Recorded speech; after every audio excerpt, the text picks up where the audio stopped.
আমার নবী বিশ্ব নবী হযরতে মুহাম্মদ মুস্তাফা সাল্লাল্লাহু আলাইহি ওয়াসাল্লাম মিম্বারের উপরে যখন উঠবেন খুতবা দেওয়ার জন্য, প্রথম সিঁড়িতে যখন পা দিলেন তখন বললেন আমিন।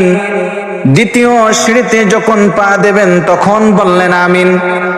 তৃতীয় সিঁড়িতে যখন পা দিবেন তখন বললেন আমিন। সাহাবীরা জিজ্ঞাসা করলো, ইয়া রাসূলুল্লাহ, ইয়া হাবিবাল্লাহ, আগে তো কখনো দেখি নাই আপনাকে বয়ান করার আগে মেহরাবের উপরে ওঠার সময় আপনি আমিন বলেছেন। ইয়া রাসূলুল্লাহ, ইয়া হাবিবাল্লাহ, আজকে কেন আপনি আমিন বললেন?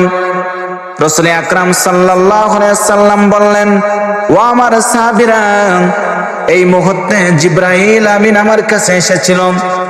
আমি যখন প্রথম সিঁড়ির উপরে পা দিয়েছি, জিবরাইল তখন বলল, যে ব্যক্তি রমজান মাস পেল আর তার জীবনের সমস্ত গুনাহ খাতাগুলো মাফ করে নিতে পারল না, সে ধ্বংস হয়ে যাক।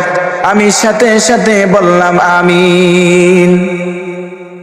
দ্বিতীয় সিঁড়িতে যখন আমি পা দিয়েছি, জিবরাইল তখন বলল, যে ব্যক্তি তার পিতা মাতাকে খেদমত করে দুনিয়া থেকে জান্নাত কামাই করে নিতে পারল না, তার মতন হতভাগা ব্যক্তি আর দুনিয়ায় আর কেহ নাই, সে ধ্বংস হয়ে যাক। আমি সাথে সাথে বললাম আমিন। তৃতীয় সিঁড়িতে যখন পা দিয়েছি, জিবরাইল বলল, আপনার নাম শোনার পরে যে ব্যক্তি আপনার উপর দুরূদ পড়ল না, সে ধ্বংস হয়ে যাক। আমি সাথে সাথে বললাম আমিন।